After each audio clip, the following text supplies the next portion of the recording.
नमस्कार स्टूडेंट, स्वागत है आपका हमारे YouTube चैनल में। तो आज के इस वीडियो में हम पढ़ने वाले हैं हिस्ट्री का चैप्टर नंबर 2, जिसका नाम क्या है बच्चों? Sources of history. यहाँ पर हम हिस्ट्री के सोर्सेज की बात करने वाले हैं। ठीक है, तो सबसे पहला सवाल ये उठता है कि सोर्सेज ऑफ हिस्ट्री मतलब क्या होता है? सोर्स मतलब क्या? जैसे कोई भी चीज़ है तो इसका सोर्स क्या है, ठीक है, इसका जरिया क्या है, ये कहाँ से आया है। समझ में आ रहा है आप लोगों को?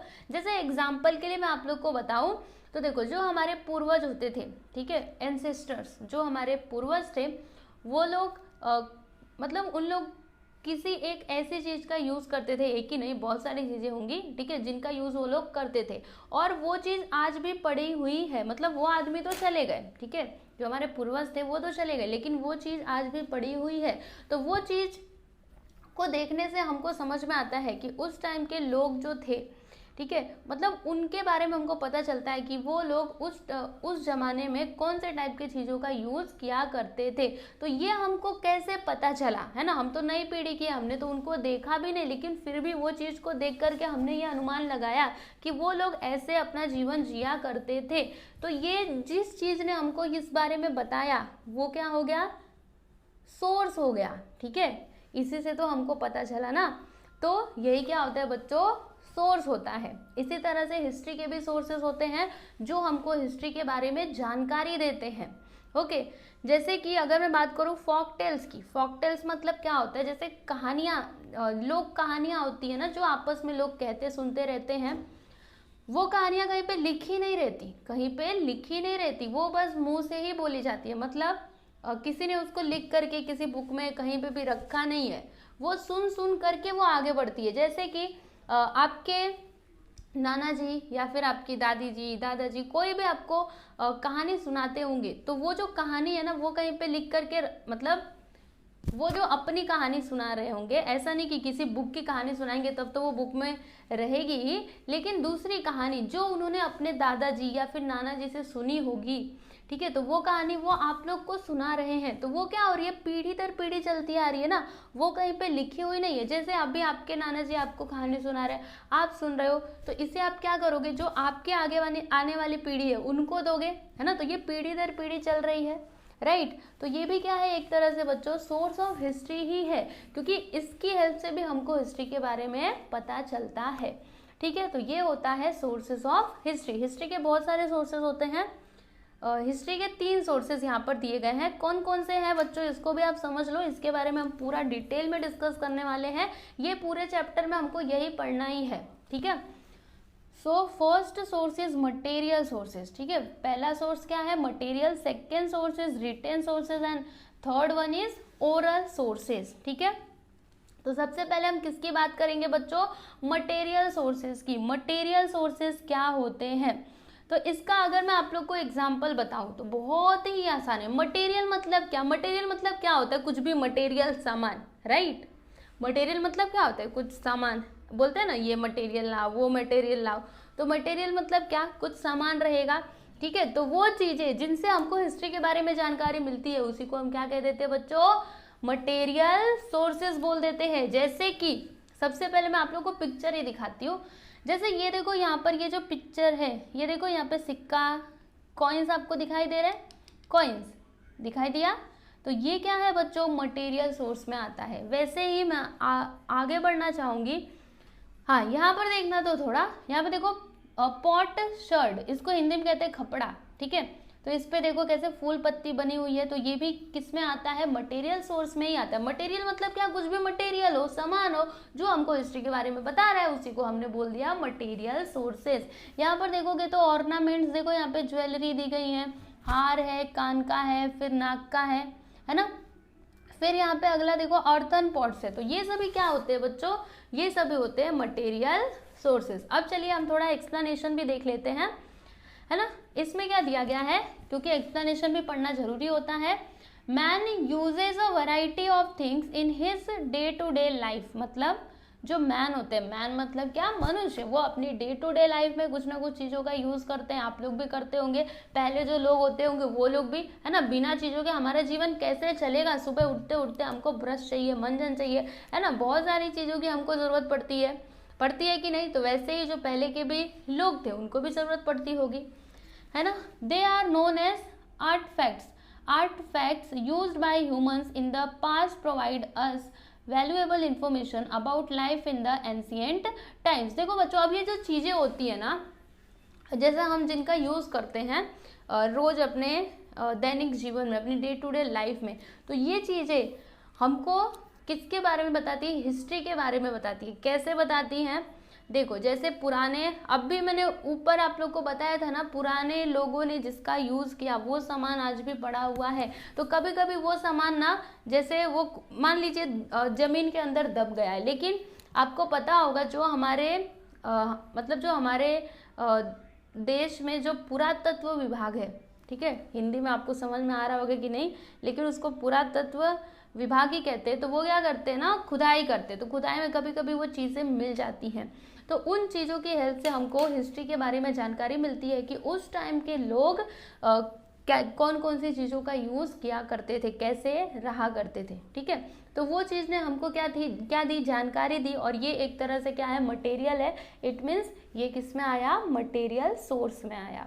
ओके, जैसे कि अर्थन पॉट्स, अभी देखा हमने, अर्थन पॉट्स को देखने से हमको पता चलता है कि अरे हाँ, वो टाइम के लोग मतलब ऐसे अर्थन पॉट्स बनाना जानते थे, ठीक है। और उनके कलर, जैसे हमने ये देखा था ना pot shirt, okay, pot shirt पे देखो कितनी अच्छी यहाँ पे कलाकृति की गई है, कितनी अच्छी ड्राइंग बनाई गई है। तो इससे हमको क्या समझ में आया कि ये उस टाइम के जो लोग थे उन लोगों को ड्राइंग भी आती थी, ठीक है।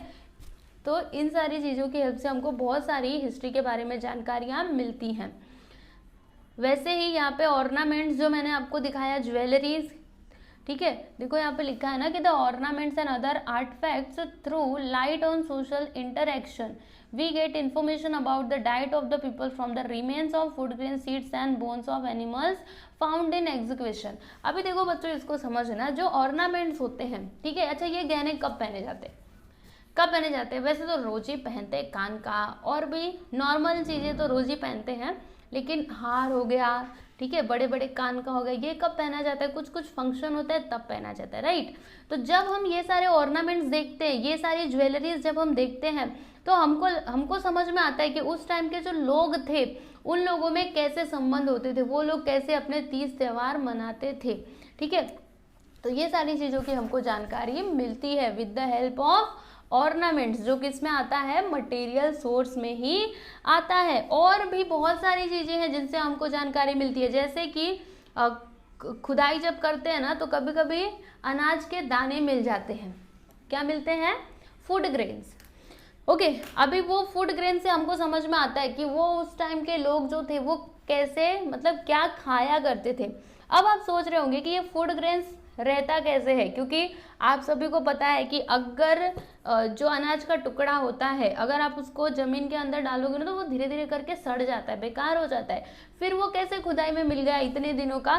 तो जो अनाज होते हैं ना, अगर आप उसको क्या करोगे? भून करके रखोगे ना, क्या करना है? भून करके। ओके, तो भून करके जब रखते हो ना, तो वो ज़्यादा दिन तक पड़े रहते हैं, मतलब कुछ सालों तक वो रह सकते हैं। तो उस टाइम के जो लोग थे ऐसे, क्योंकि आप सभी को पता है कि जो अनाज होता है इसको कच्चे तो थोड़े ना खाएंगे, उसको तो भूनना ही पड़ेगा। तो वो लोग भूनते थे, या फिर उनका कोई जो दाना रहता था, भूनते भूनते अगर जल जाता था या फिर उसमें से निकल करके बाहर चला जाता था, ठीक है। तो इस तरह से वो जो जमीन है ना उसके अंदर वो दबा रह गया। नहीं समझ में आया? बताती हूँ। जैसे अभी दाना डाला हमने भूनने के लिए, मतलब भूनने के लिए, तो वो जो दाना है आपने देखा होगा कि जब कुछ भी चीज़ यहाँ पे इसमें अगर आप कढ़ाई में डाल करके कुछ चीज़ भून रहे हो, जैसे कि मक्का ही ले लो ना, तो जब आप भूनते हो ना तो एक दो दाना बाहर निकल के जाता है, ठीक है। तो ऐसे करके दाने तो नीचे चले गए, और कोई कोई दाना जल गया, तो जला हुआ तो कोई खाएगा नहीं, तो उसको ऐसे फेंक दिया, ठीक है। तो वे सभी जमीन के अंदर दब गए और फिर खुदाई के दौरान मिले, तो उससे हमको वो लोगों के डाइट की जानकारी मिली कि वो लोग जो थे वो लोग कैसे, मतलब कौन कौन से अनाज को खाया करते थे। और भी सोर्स है, जैसे कि सीड्स हो गया, बोन्स ऑफ एनिमल्स, मतलब जो एनिमल्स होते हैं उनके bones, okay. Also we find the remains of house and buildings built in different historical periods. और भी हम चीज़ें क्या करते हैं? मतलब हम मटेरियल सोर्सेज में आते हैं, जैसे कि कोई बिल्डिंग हो गई, कोई किला हो गया, ठीक है। जैसे एग्जाम्पल के लिए मैं आप लोग को बताऊं तो बहुत सारे किले हैं ना, उनसे भी हमको बहुत सारी जानकारी मिलती है कि उस टाइम के लोग कैसे अपना महलों को बनाया करते थे, कैसे वो अपने किले बनाते थे। समझ में आ रहा है बच्चों आप लोगों को? तो ये सारी चीज़ें किस में आती है? मटेरियल सोर्सेज में आती है। यहाँ पर जितने भी हमने सोर्स देखे ना, ये सभी किस में आते हैं? मटेरियल सोर्सेज में आते हैं। तो जो भी मैंने यहाँ पर नाम लिए हैं, चाहे वो क्या हो, देखो स्तूप एक मटेरियल सोर्स में आता है, कॉइन आता है, ऑर्नामेंट्स आता है, फिर पॉटशर्ट्स, उसके बाद यहाँ पे सीड्स हो गए, फूड ग्रेन्स मतलब अनाज के दाने, और बिल्डिंग्स। ओके, तो ये सभी क्या है बच्चों? Material sources of history. Okay, तो आपको क्या करना है? इसे याद रखना है, भूलना नहीं है, क्योंकि ये आपको एग्जाम में बहुत हेल्प करेगा। फिल इन द ब्लैंक्स में पूछा जा सकता है ना, तो इसलिए आप लोग को ध्यान में रखना चाहिए। तो यहाँ पे आपका जो मटेरियल सोर्सेज था ना, ये फिनिश होता है। अब मैं स्टार्ट करूंगी कौन सा सोर्स? Yes, written sources. तो रिटेन सोर्सेज क्या होते हैं? मटेरियल सोर्सेज तो आप समझ गए कि जो क्या होता है, कुछ भी सामान हो, मटेरियल हो, जो हमको हिस्ट्री के बारे में जानकारी दे रहा हो, उसे हम क्या बोल देंगे? मटेरियल सोर्सेज बोल देंगे। अब रिटेन सोर्सेज मतलब क्या? तो इसको आप नाम से ही समझना। रिटेन मतलब क्या होता है? राइट मतलब क्या होता है? लिखना। क्या होता है? लिखना। तो यहाँ पे बोला गया रिटेन सोर्सेज मतलब कुछ है जो कि लिखा हुआ है, ठीक है। तो जो भी लिखे हुए चीज़ें होती हैं जिनसे हमको हिस्ट्री के बारे में जानकारी मिलती है, ठीक है, तो ऐसे जो भी हिस्ट्री के सोर्स होते हैं उनको हम क्या बोल देते हैं बच्चों? रिटेन सोर्सेज बोल देते हैं। जैसे कि मैं आप लोग को दिखाना चाहूँगी, यहाँ पर देखना, ये देखिए यहाँ पर क्या है बच्चों? Copper plate. तो इस पे कुछ ना कुछ लिखा हुआ है, राइट। अभी इसको हम समझ तो नहीं सकते क्योंकि हमको ये भाषा आती नहीं है, लेकिन जिसको ये भाषा आती रहेगी वो पढ़ करके इसको समझ पाएगा कि इस पे क्या लिखा हुआ है कि नहीं। तो ये भी हमको हिस्ट्री के बारे में जानकारी देगा। मतलब ये क्या है? Written source of history. वैसे ही यहाँ पर मैं आप लोग को दिखाना चाहूंगी अगला, inscription on a rock. Okay, तो देखो यहाँ पे पत्थर के ऊपर लिखा गया है। क्या किया गया है? पत्थर के ऊपर लिखा गया है। तो इसको पढ़ने से भी हमको कुछ ना कुछ जानकारी मिलेगी हिस्ट्री के बारे में। इट मीन्स ये क्या है? आपका रिटेन सोर्स ऑफ हिस्ट्री, ठीक है। तो ये होते हैं जो कुछ भी लिखा हुआ है जो आपको हिस्ट्री के बारे में बता रहा है, उसे ही हम क्या कह देते हैं बच्चों? रिटेन सोर्स ऑफ हिस्ट्री कह देते हैं। ओके, अब मैं यहाँ पर बात करने वाली हूँ स्टोन एज की, ठीक है। देखो यहाँ पे क्या दिया गया है कि the stone as people have recorded many events and express their emotions in paintings on rocks. It was only after thousands of years that man learned the art of writing. अभी देखो बच्चों, इसको समझना, जो स्टोन एज था, stone age आपने 5th standard में पढ़ा होगा, राइट। तो स्टोन एज में जो लोग थे वो क्या करते थे? उनका कुछ भी इवेंट्स होता था, मतलब कोई स्पेशल चीज़, तो वो लोग क्या करते थे ना, उसको पत्थरों पे पेंटिंग बनाया करते थे, मतलब पत्थरों पे उसको वो बताया करते थे। तो ऐसे ही करते करते जब कितने साल बीते?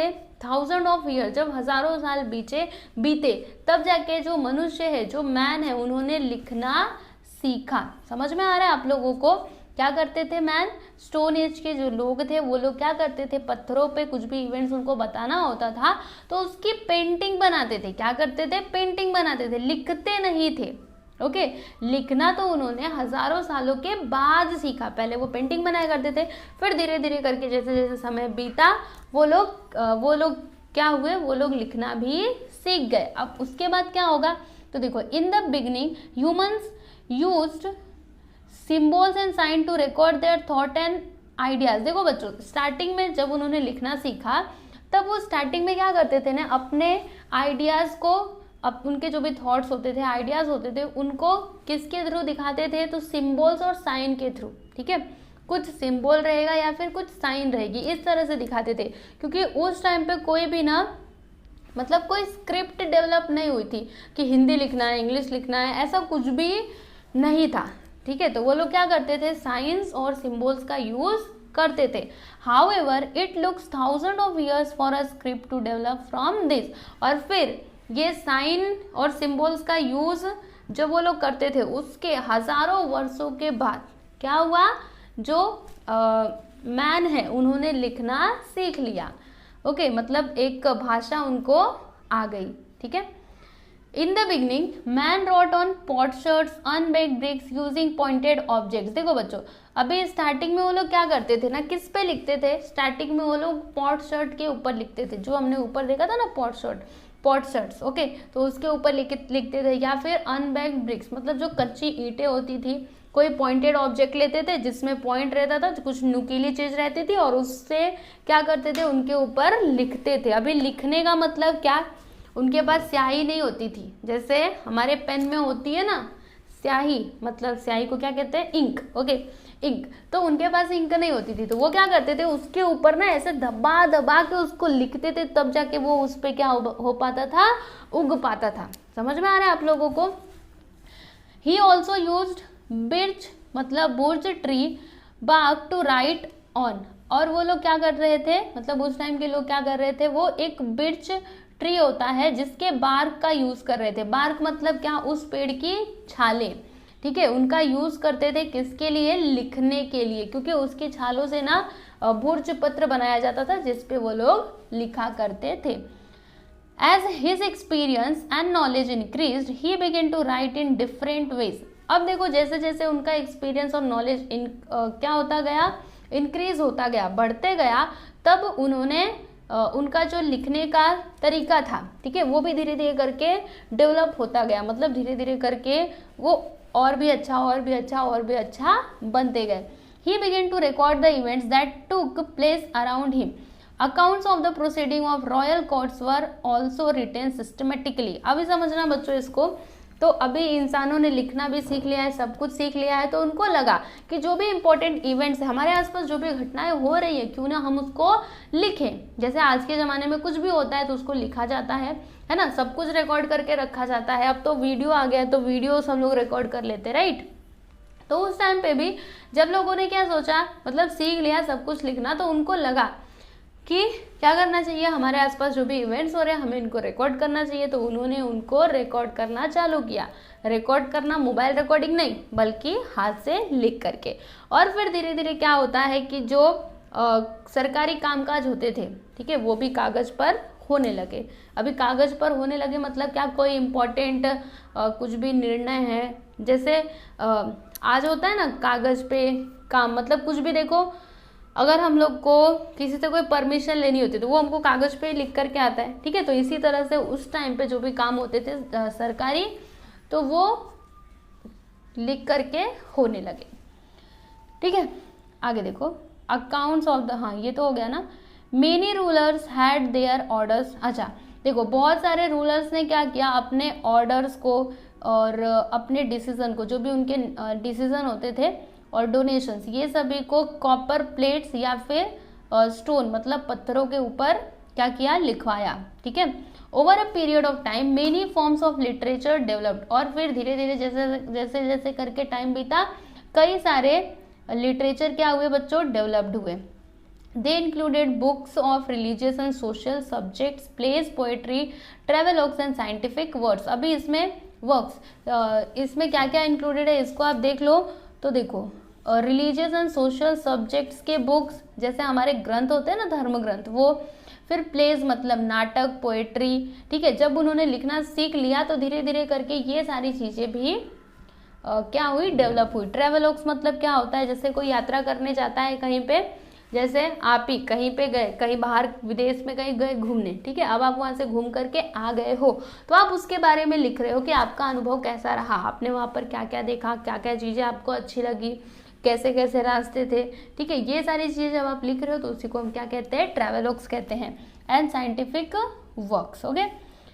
All this literature help us to understand the history of various historical periods. अब ये जो लिटरेचर है, यहाँ पे जो इतने भी मैंने आप लोग को नाम बताए, तो ये हमको किस में हेल्प करते हैं, जो भी हिस्टोरिकल पीरियड्स था, वहाँ पे जो भी इवेंट्स हुए थे उसके बारे में हमको बताते हैं। इट मीन्स ये हमको हिस्ट्री के बारे में बताते हैं। तो ये क्या हो गए, written sources of history, okay.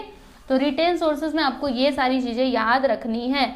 कौन कौन सी, तो religious books, books on religious and social subjects, फिर plays, poetry, travelogues and scientific works. समझ में आया बच्चों आप लोगों को। तो ये क्या था हमारा, ये क्या था, रिटेन सोर्सेज, मटेरियल सोर्सेज हमने ऑलरेडी पढ़ लिया है, रिटेन सोर्सेज भी पढ़ लिया। अब हम क्या पढ़ेंगे, ये देखो यहाँ पे भोजपत्र दिखाई दे रहा है ना आप लोगों को, ये है भोजपत्र। अब मैं यहाँ पर आप लोग को पढ़ाने वाली हूँ ओरल सोर्सेज। ओरल सोर्सेज क्या होता है, देखो नाम से याद करके रख सकते हो। जैसे मटेरियल का मैंने बोला तो समान रहेगा, रिटेन मतलब क्या, कुछ तो लिखा रहेगा। ओरल मतलब क्या, स्टार्टिंग में ही मैंने आप लोग को एग्जाम्पल के थ्रू बताया था। ओके चलो फिर से बता देती हूँ। तो ओरल मतलब क्या, जो भी मुंह से, ओरल मतलब क्या होता है, मुंह से बोलना, ठीक है। तो मुंह से बोल बोल के जो चीजें पीढ़ी दर पीढ़ी चलती आ रही है, तो ये सभी क्या हो गए, जो हमको हिस्ट्री के बारे में जानकारी भी दे रही है। ऐसा नहीं कि मुंह से बोल बोल के चलती आ रही है तो उसको बोल दिया ओरल सोर्सेज, नहीं, जो हमको हिस्ट्री के बारे में बता रही है वो क्या है बच्चों, ओरल सोर्सेज ऑफ हिस्ट्री। जैसे कि ओवीज में आप लोग को बताना चाहूंगी। ओवीज, ओवीज क्या होता है ना, मैं आप लोग को दिखाना चाहूंगी। यहाँ पर देखो, यहाँ पे एक ओवी लिखा गया है, पांडुरंग पिता रुक्मिण माझी बया आषाढ़ वारियेला पुंडलिक आला न्याया। तो ये सब लोग गाते हैं ओवी, राइट। तो ये भी क्या है बच्चों, एक ओरल सोर्स है। उसके बाद फोक सॉन्ग्स हो गए, मतलब लोक गीत, जो लोग गाते हैं आपस में, वो सभी गीत कोई किसी को सिखाता है क्या, कहीं पे लिखा हुआ नहीं है, वो पीढ़ी दर पीढ़ी चलते आती है, ठीक है। कोई उत्सव होता है तो वहाँ पे लोग गाने लगते हैं, तो जो छोटे छोटे बच्चे होते हैं वो सुनते हैं, अब बड़े होंगे तो वो उसको गाएंगे, है ना। तो ये क्या हो रही है, आगे आगे चली आ रही है, पीढ़ी दर पीढ़ी चली आ रही है। ये किसी ने सिखाया नहीं और किसी ने याद भी नहीं किया, कहीं लिख करके भी नहीं रखा हुआ है, लेकिन फिर भी वो पीढ़ी दर पीढ़ी चल रहा है।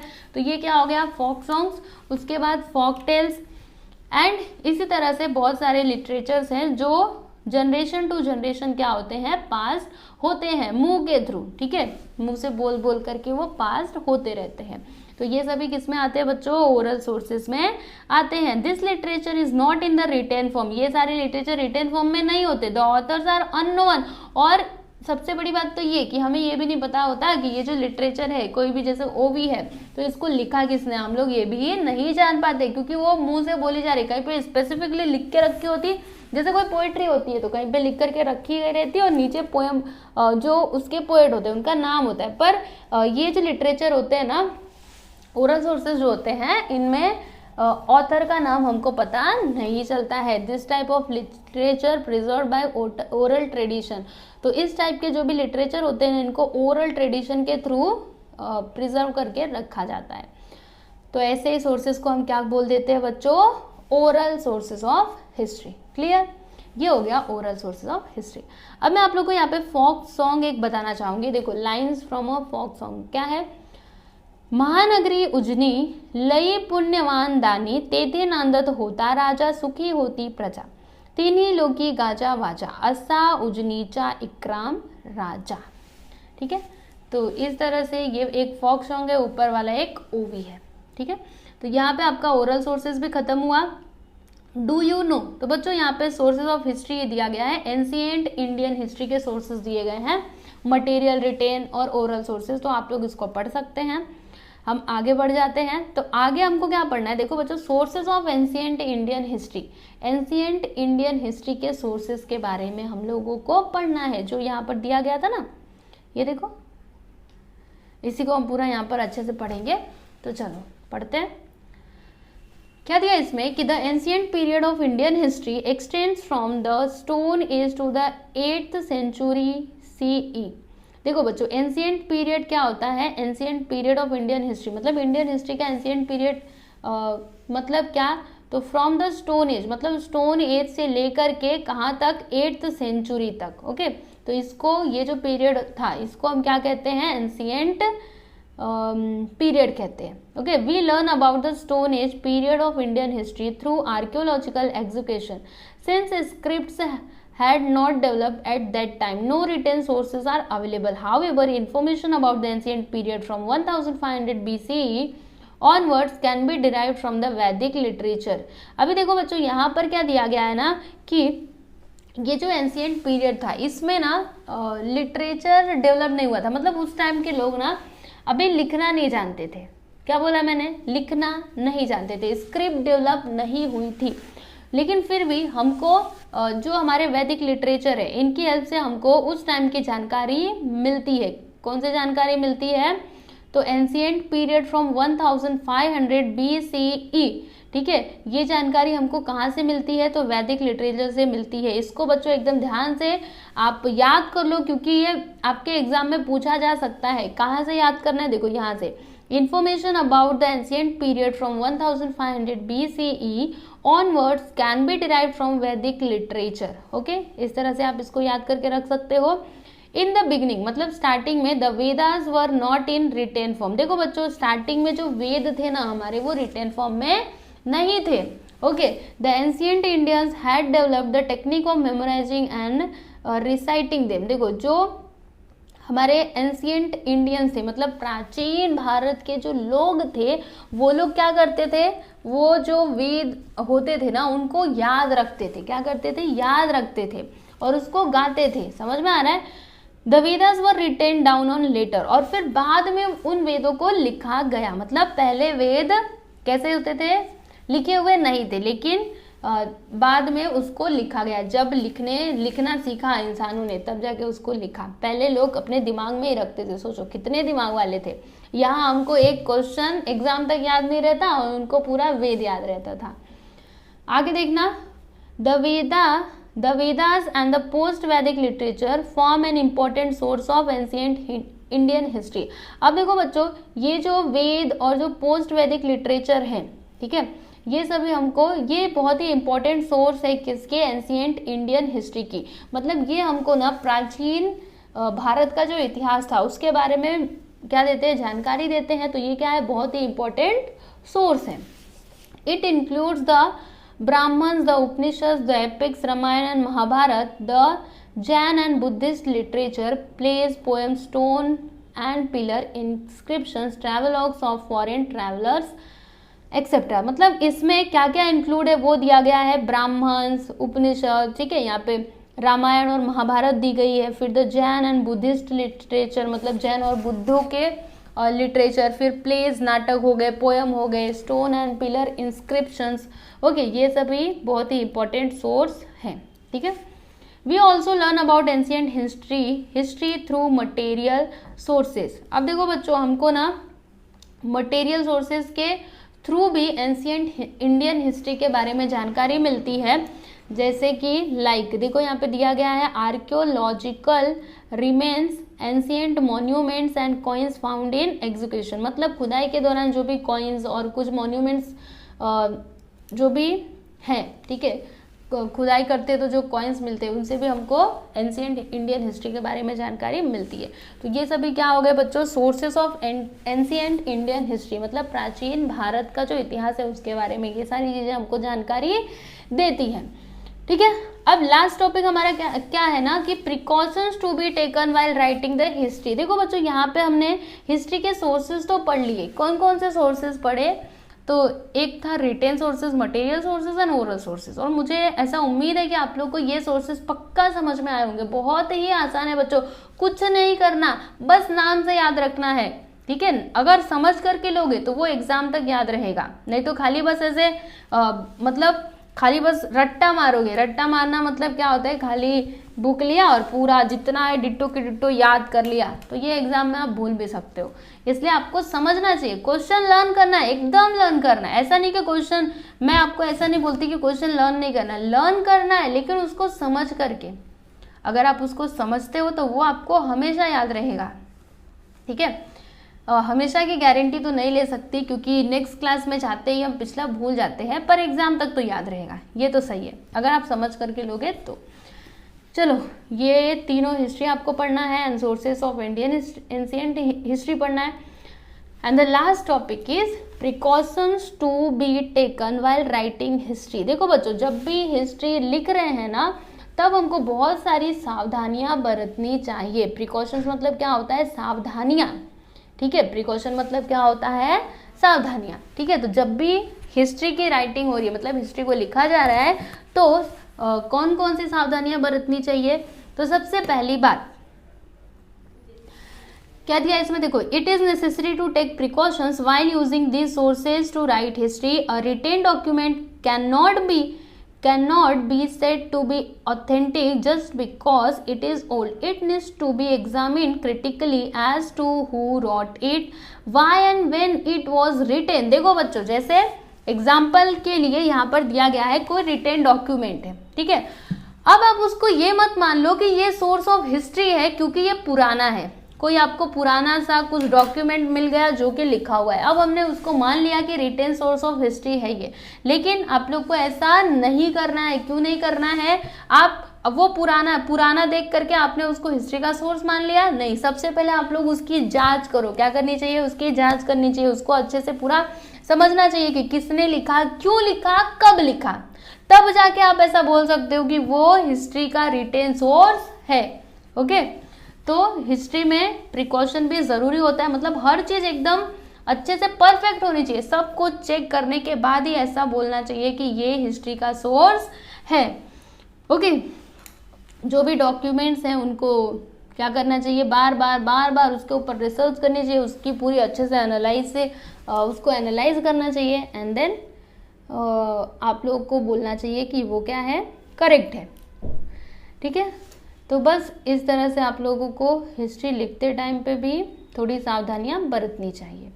फिर यहाँ पे आगे वही सब दिया है, आप लोग देख सकते हो. देखो, the conclusion drawn on the basis of various genuine documents have to be cross check होना चाहिए एंड कोरोबोरेटेड. अभी कोरोबोरेटेड का मतलब क्या होता है? ये यहाँ पे थोड़ा सा एक बड़ा वर्ड आ गया है. इसका मतलब मैं बता देती हूँ. कोरोबोरेटेड का मतलब क्या होता है ना, जैसे आपने चेक कैसे एग्जाम्पल दूँ?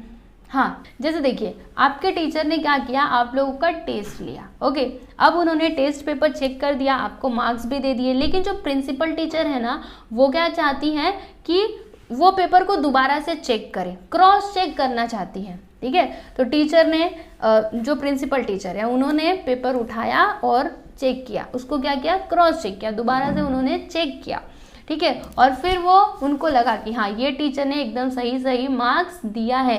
तो यही क्या हो गया बच्चों? कोरोबोरेटेड. मतलब आप लोगों को ना उसके प्रति विश्वास होना चाहिए. ठीक है. तो बस यही था, है ना. Such critical analysis is very important in writing of history. और ये जो एनालिसिस है, क्रिटिकल एनालिसिस, ये बहुत ही इंपॉर्टेंट है जब आप हिस्ट्री लिख रहे हैं तब. ओके. तो यहाँ पे आपका ये जो चैप्टर था ना, chapter number 2 sources of history, finished हुआ बच्चों, जो कि बहुत ही इजी है. अगर आप इसको पढ़ोगे ना तो आपको सब सारी चीज़ें बहुत ही अच्छे से समझ में आएंगी. अब इसका ये जो क्वेश्चन आंसर है ना, तो मैं आप लोगों को बताना चाहूँगी कि इसका जो क्वेश्चन आंसर है वो मैंने ऑलरेडी दे दिया है. आपको करना क्या है, तो आपको YouTube पे जाना है एंड सर्च करना है. क्या सर्च करोगे? Sources of history class 6 by question answer चाहिए ना, तो sources of history class 6 question answer by SK class 2.0. देखो बच्चों, मैं आप लोग को बता देती हूँ, अगर आपको मैथ का कुछ भी प्रैक्टिस सेट चाहिए तो आप लोग को सर्च करना है प्रैक्टिस सेट. समझिए, प्रैक्टिस सेट 28 चाहिए तो क्या सर्च करोगे? Practice set 28 class 6 by SK class, only SK class. लेकिन अगर आपको हिस्ट्री चाहिए, साइंस चाहिए, सिविक्स चाहिए, ज्योग्राफी चाहिए, कुछ भी सब्जेक्ट चाहिए, किसी भी चीज़ का क्वेश्चन आंसर चाहिए, तब आपको सर्च करना है बाय एसके क्लास 2.0. ठीक है. इस तरह से जब आप सर्च करोगे तो आपको डेफिनेटली क्वेश्चन आंसर मिल जाएंगे. ठीक है बच्चों. तो चलिए अभी अगले वीडियो में मिलते हैं.